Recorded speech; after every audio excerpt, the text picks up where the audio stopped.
Bien, bonjour. Force est de constater que le gouvernement ne comprend pas le mot « urgence ». Il y a des gens, des groupes, des acteurs de la société civile qui ont exprimé une détresse significative. Le Bloc s'est fait le porteur d'un certain nombre des demandes, des besoins, j'ai envie de dire des besoins, c'est ce dont les gens avaient besoin, ce dont des entreprises avaient besoin. Et l'exercice d'aujourd'hui est encore d'une vacuité troublante. Il n'y a aucune mesure avec un effet à court terme pour faire face à différents enjeux qui avaient clairement été soulevés. Dans le domaine du logement, il y a une mesure qui ne rentrera en vigueur qu'en 2025-26. La crise du logement, c'est non seulement maintenant, mais elle est commencée depuis un certain temps. Il y a des solutions qui ont été clairement identifiées. Et parce que c'est long, mettre en œuvre une construction résidentielle, augmenter l'importance quantitative d'un parc locatif, il faut agir le plus vite possible. Alors, en annonçant des mesures pour dans 2 ans, évidemment, le niveau d'incertitude et d'insécurité pour les gens dans les régions du Québec et même partout au Canada va demeurer très élevé. Et de surcroît, le gouvernement veut imposer des conditions à Québec et aux municipalités, une autre ingérence à partir de l'avantage financier que représente le déséquilibre fiscal au bénéfice du fédéral. Deuxième milieu qui est en urgence, je ne peux pas croire que le gouvernement ne le comprenne pas, c'est le milieu des médias. Oui, il y a une mesure selon laquelle on pourra augmenter de 10 donc de 25 à 35 la part du salaire subventionné ou par crédit d'impôt par le gouvernement fédéral, mais c'est 10 du salaire des journalistes. J'ai bien peur que ça ne soit pas suffisant. Est-ce que c'est une contribution? C'est une contribution. Est-ce que ça va empêcher des entreprises dans l'appareil média qui se reconnaissent là, de risquer des fermetures à l'intérieur de la prochaine année? Je ne suis pas du tout convaincu que ce soit suffisant. Les mesures nécessaires, la réflexion globale qui est urgente pour la préservation, en particulier des médias régionaux ou des antennes régionales de médias nationaux ou les médias locaux, les mesures demandent une réflexion importante et bien sûr des moyens allant bien au-delà de ce qui est proposé aujourd'hui. Les médias vont devoir se rendre compte que les libéraux ne sont pas leurs amis. Ça semble souvent être l'espoir pour qu'il se passe quelque chose, mais la notion d'urgence, encore une fois, n'a pas été comprise. L'enjeu de l'itinérance ne reçoit rien. Il y a des gens qui, déjà, sont à la rue. On est en novembre, aller faire un tour dehors, ça commence à pas être drôle. La crise du logement risque de précipiter d'autres gens à la rue, des gens qui vont vivre dans leur voiture. Il n'y a aucune mesure de proposer pour venir soulager la détresse de ces gens-là, dont le nombre risque d'augmenter à l'approche des nuits à moins 35 degrés dans les rues de Montréal. Il y a là un décrochage grave de la réalité de gens. Et s'il y a quelqu'un qui est responsable de protéger les gens et de sauver des vies, parce que c'est bien de ça qu'il risque de s'agir, c'est bien le gouvernement. Il n'en glisse pas un mot. Si ça, ce n'est pas une urgence, je ne sais pas ce qu'est une urgence. Année après année, depuis plusieurs années, les aînés ne voient pas leur chèque de pension de vieillesse suivre le rythme de l'inflation. C'était déjà vrai avant la pandémie. C'est encore plus vrai avec la pandémie et ça ne ralentit pas un petit peu ce mois-ci, mais mettez-vous à la place de ces gens-là qui ont vu leur pouvoir d'achat tomber de combien en pourcentage au cours des 4 dernières années ou 5 dernières années. Ce sont des gens parmi les plus vulnérables de la société.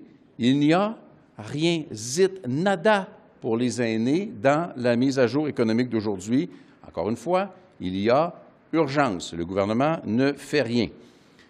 Le compte d'urgence pour les entreprises canadiennes, ça a été soulevé, aller-retour par bien des gens, singulièrement les milieux économiques et les chambres de commerce que nous rencontrons de façon systématique. Il y a largement plus de 200 000 entreprises qui ont dit qu'elles risquaient de fermer leurs portes s'il n'y avait pas des aménagements apportés aux modalités de remboursement du compte d'urgence pour les entreprises canadiennes. Rappelons-nous la dynamique.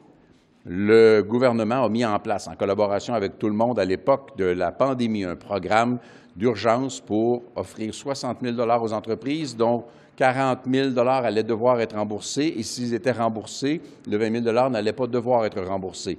Sauf que la pandémie, qui a duré plus longtemps qu'on ne l'eût espéré, a aussi donné lieu à une crise d'inflation. Et à l'inflation, on a répondu en augmentant les taux d'intérêt. Des entreprises qui ont eu besoin de ces sommes-là se retrouvent confrontées à une incapacité de rembourser les sommes. Cette incapacité de rembourser les sommes les expose à fermer. Le gouvernement ne veut pas faire la dépense d'assumer les intérêts pour une année supplémentaire. Il risque de devoir faire la dépense de rembourser 10 000, 15 000, 25 000, 35 000 fois 40 000 $ par entreprise, ce qui est beaucoup plus cher que d'autres types de soutien, avec un effet, d'une part, inflationniste par la réduction de l'offre, et d'autre part, de précipitation d'une récession qui nous pend au bout du nez. Il y a une lecture ou il y a une absence de lecture économique dans ce raisonnement-là ou dans cette absence-là. Les chambres de commerce et les milieux économiques doivent prendre acte qu'il n'y a rien dans la mise à jour économique pour eux et que le niveau de menace reste élevé et que la bataille que nous menons déjà, on devra continuer à la mener. C'est un gain qui est nécessaire pour les entreprises québécoises et les entreprises canadiennes dans nos communautés. On sera là encore, mais encore une fois, le gouvernement n'a pas pris acte de l'urgence. Le constat que je suis obligé de faire, sous réserve d'une analyse qui sera plus développée, mais ça ne sera pas très long parce qu'il n'y a pas grand-chose là-dedans, le constat que je suis obligé de faire, c'est que ça va aller plus mal avant d'aller mieux. Et le gouvernement n'a pas pris sa responsabilité. L'occasion était belle. Les besoins étaient clairement identifiés. Et même la solution était clairement identifiée. Il y a des gens qui reçoivent des milliards de dollars du gouvernement fédéral par année qui n'en ont pas besoin, nommément les pétrolières. On continue à donner des milliards de dollars chaque année aux pétrolières pendant que les aînés, les petites entreprises, les itinérants, les gens qui ont les enjeux de logement, au premier chef, les municipalités à qui il ne faut pas essayer d'imposer des conditions, bien, tout ce monde-là reste assis au bout du banc pendant qu'on donne des milliards de dollars aux pétrolières et le gouvernement prétend avoir des enjeux financiers. Alors moi, je dénonce cet exercice-là, qui n'est même pas un exercice de façade, au point où on s'est demandé, mais pourquoi ils l'ont fait? S'il n'y avait rien à dire, s'il n'y avait rien à annoncer, s'il n'y avait rien à proposer, pourquoi ils l'ont fait pour se voir à la télévision? Alors, malheureusement, les prochaines semaines ne seront pas plus faciles que les dernières, mais nous allons continuer, nous, à mener cette lutte, parce que c'est bien ce que c'est devenu, une lutte pour les intérêts élémentaires d'acteurs extrêmement importants au niveau économique et même au niveau humain dans la société québécoise et la société canadienne qui, probablement, comme nous, sont déçus au moment où on se parle.